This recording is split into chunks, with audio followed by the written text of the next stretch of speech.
was my mother's. But your mother's taste was questionable. It's practically falling to pieces. It's a ridiculous, old-fashioned joke. And that is what you will always be. Now mark my word, you shall not go to the ball. I was not able to protect my father from you, but I will protect the prince and the kingdom. That is a mistake. And though no one deserves to be treated as you have treated me.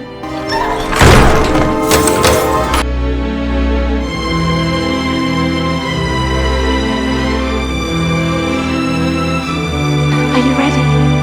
For anything.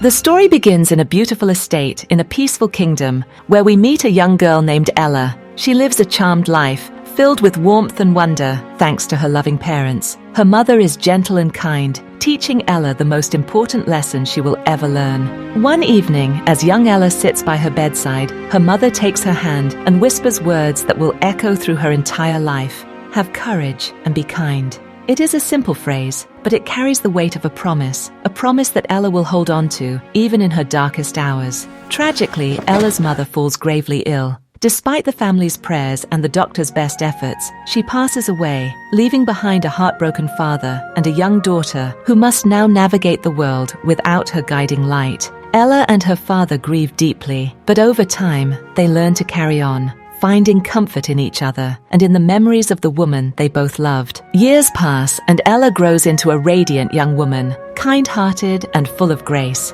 Her father, a successful merchant, has done his best to raise her alone, but he worries that Ella needs a mother's presence in her life. One day, he tells her that he has met someone, a widow named Lady Tremaine, who has 2 daughters of her own, Drizella and Anastasia. For her father's happiness, Ella welcomes this new family with an open heart, despite noticing that her stepsisters are rather vain and her stepmother's smiles never quite reach her eyes. Not long after the wedding, Ella's father must leave on a business trip. As he prepares to depart, Ella holds him close, trying to memorize the warmth of his embrace. She has no way of knowing that this will be the last time she will ever see him.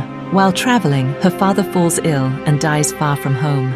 When the news reaches the estate, Ella's world shatters once more. With her father gone, Lady Tremaine's true nature emerges like a storm cloud, blotting out the sun. No longer needing to pretend, she reveals herself to be cold, calculating, and cruel. She dismisses the servants to save money and forces Ella to take on all the household work herself. Ella's beautiful bedroom is given to her stepsisters, and she is banished to a cold, drafty attic. When Ella, unable to bear the freezing attic one night, sleeps by the fireplace to keep warm, she wakes covered in soot and cinders. Her stepsisters laugh cruelly and give her a new name, Cinderella! Despite the abuse, Cinderella refuses to abandon the values her mother taught her. She continues to show kindness, even to the smallest creatures. In her attic room, she befriends a family of mice who become her only companions. She shares her meager meals with them, sings to them, and finds comfort in their innocent presence. These little friends, along with the memory of her mother's words, become her lifeline in a house that has turned into a prison.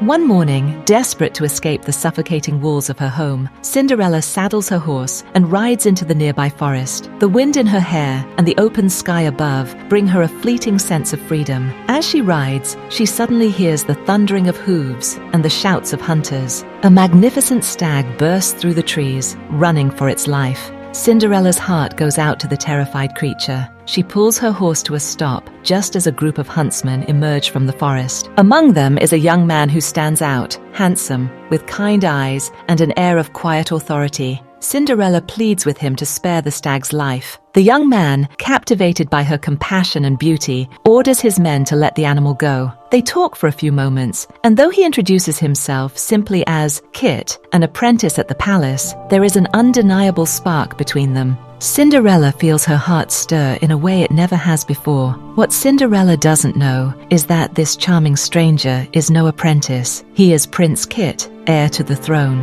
And just as she has been moved by their encounter, so too has he been utterly enchanted by the brave, kind-hearted girl he met in the woods. Meanwhile, the kingdom is abuzz with news. The king, eager to see his son settled before his own health fails, announces that a grand ball will be held at the palace. Every eligible maiden in the kingdom is invited, for the prince is to choose a bride. When word reaches Cinderella's household, her stepmother and stepsisters are beside themselves with excitement. They immediately begin preparing, ordering the finest fabrics and most extravagant gowns money can buy. Cinderella, too, feels a flutter of hope. Perhaps she will see the kind stranger from the forest again. She retrieves an old dress that once belonged to her mother, a simple but elegant gown, and begins to alter it with the help of her mouse friends. She works late into the night, her needle flying as she adds ribbons and lace, transforming the dress into something beautiful. On the night of the ball, Cinderella descends the stairs wearing her mother's refashioned gown.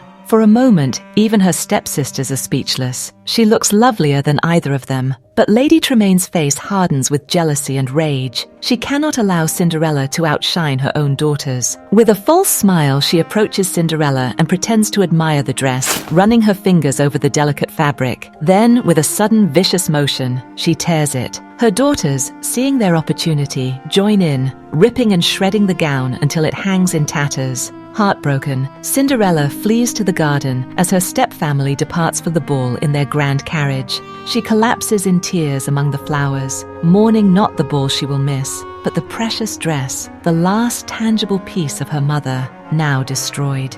Through her tears, Cinderella hears a frail voice, asking for help. She looks up to see an old beggar woman, ragged and hunched, asking for a drink of milk. Despite her own despair, Cinderella's kindness never wavers. She brings the woman a bowl of milk and offers it gently. The old woman drinks, and then, to Cinderella's astonishment, she begins to transform. Her rags shimmer and change, and before Cinderella's eyes stands a plump, cheerful woman in sparkling robes, her fairy godmother. "Dry those tears, my dear," the fairy godmother says with a warm smile. "You shall go to the ball." With a wave of her wand, magic swirls through the garden. A pumpkin in the greenhouse begins to swell and grow, bursting through the walls as it transforms into a magnificent golden carriage. 4 of Cinderella's mouse friends scurry about in a panic as they are touched by magic. And suddenly, they are no longer mice, but 4 proud white horses. A goose strutting nearby becomes a dignified coachman, and 2 lizards are transformed into footmen in elegant livery. But the fairy godmother is not finished. She turns to Cinderella, and with another wave of her wand, shimmering blue butterflies swirl around the young woman. Her tattered dress dissolves, replaced by a gown of breathtaking beauty. Layers of flowing blue silk, adorned with thousands of glittering crystals that catch the moonlight like stars. Cinderella gasps as she looks down at herself. She has never seen anything so beautiful. "And now," the fairy godmother says with a mischievous twinkle, "for the finishing touch." She taps her wand near Cinderella's feet, and there, sparkling on her feet, are a pair of delicate glass slippers, as clear and perfect as diamond. "Remember," the fairy godmother warns, her tone turning serious, "the magic will last only until midnight. When the clock strikes 12, the spell will be broken, and everything will return to what it was." Cinderella nods, her heart pounding with excitement and gratitude. She steps into the golden carriage, and it sweeps her away toward the palace, toward a night she will never forget. At the palace, the ballroom is filled with elegantly dressed ladies, all hoping to catch the prince's eye. But Prince Kit moves through the crowd with a distracted air, his thoughts still on the mysterious girl from the forest. Suddenly, a hush falls over the room. Every head turns toward the grand staircase. There, at the top of the stairs, stands Cinderella. The light of 1,000 candles reflects off her gown, making her shimmer like a dream. She descends slowly, gracefully, and the crowd parts before her as if enchanted. Prince Kit, recognizing her instantly, steps forward with a look of wonder and joy. He bows and extends his hand, and Cinderella, smiling softly, takes it. They begin to dance. The world around them seems to fade away. They move together as if they have been dancing for a lifetime, lost in each other's eyes. For Cinderella, this moment is pure magic, not because of the spell that transformed her gown, but because she is with someone who sees her, truly sees her, for who she is. The prince leads her away from the crowded ballroom to a quiet garden where a swing hangs beneath the stars. They talk and laugh, sharing their dreams and fears. Cinderella, not realizing that Kit is the prince, speaks freely, and he, in turn, is captivated by her honesty and warmth. In this secret garden, away from the eyes of the court, they are simply 2 people falling deeply in love. But all too soon, the deep chime of the palace clock begins to toll. Midnight. Cinderella's heart lurches. "I must go," she gasps. And before the prince can stop her, she turns and runs. She races down the steps, through the ballroom, her gown shimmering as she flees. In her haste, one of her glass slippers slips from her foot, but she cannot stop. The clock continues to strike, and she knows the magic is fading. As the final stroke of midnight echoes, the spell begins to unravel. The footmen's tails reappear, the horse's ears grow long, the coachman sprouts feathers, and the golden carriage shudders and shrinks. Cinderella tumbles out just before it collapses entirely, turning back into a pumpkin. Her beautiful gown fades back into her mother's old dress, and the remaining glass slipper is all that remains of the magic. Behind her, the prince stands at the top of the palace steps, holding the single glass slipper she left behind. His heart aches with longing, but he is also filled with determination. He will find her. He must. When Cinderella returns home, she hides the remaining glass slipper beneath the floorboards of her attic room, cherishing it as a precious memory of the most wonderful night of her life. But Lady Tremaine, ever watchful and suspicious, notices the change in Cinderella's demeanor. She searches the attic and discovers the hidden slipper. Her eyes narrow with fury and jealousy. In a fit of rage, she smashes the delicate shoe and locks Cinderella in the attic, vowing that she will never leave. At the palace, the king lies on his deathbed. Before he passes, he tells his son that he no longer wishes for a political marriage. "Follow your heart," he whispers. "Find the one you love and marry her." With his father's blessing, Prince Kit announces that he will search the entire kingdom to find the mysterious woman who wore the glass slipper. Every maiden, without exception, will be given a chance to try it on. The Grand Duke, accompanied by soldiers, travels from house to house. Women of all ages and sizes attempt to force their feet into the slipper, but none succeed. Finally, they arrive at the home of Lady Tremaine. Her two daughters try desperately to fit into the shoe. One smears oil on her foot, the other forces and pushes until her face turns red, but it is hopeless. The slipper belongs to none of them. From the attic, Cinderella hears the commotion below. Her mouse friends, loyal and brave, work together to push open the window latch. Cinderella begins to sing, a soft, sorrowful melody that drifts down through the house. One of the soldiers removes his helmet. It is Prince Kit himself, disguised among his men. He hears the singing and looks up.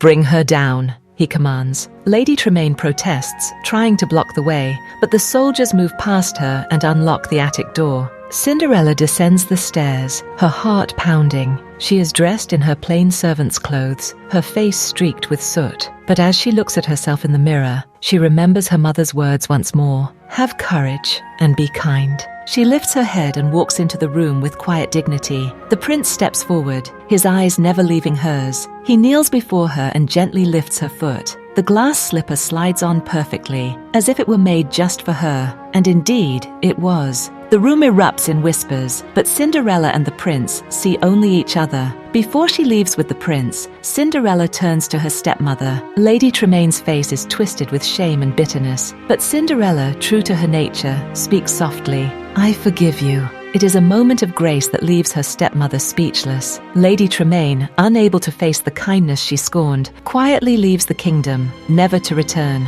Not long after, the entire kingdom gathers to witness a grand and joyous wedding. Cinderella, radiant in a gown of white and gold, walks down the aisle toward Prince Kit, who waits for her with a smile that speaks of a lifetime of love. They exchange vows before the cheering crowd, and as they share their first kiss as husband and wife, the people celebrate the union of two hearts that were always meant to find each other. The story concludes with Cinderella and her prince living a life filled with love, laughter, and kindness. She never forgets where she came from or the trials she endured, and every day she honors her mother's memory by living the words she was taught as a child. Have courage and be kind. For it was not a fairy godmother or a glass slipper that brought her true happiness. It was the goodness of her own heart, a heart that refused to break, no matter how hard the world tried to shatter it.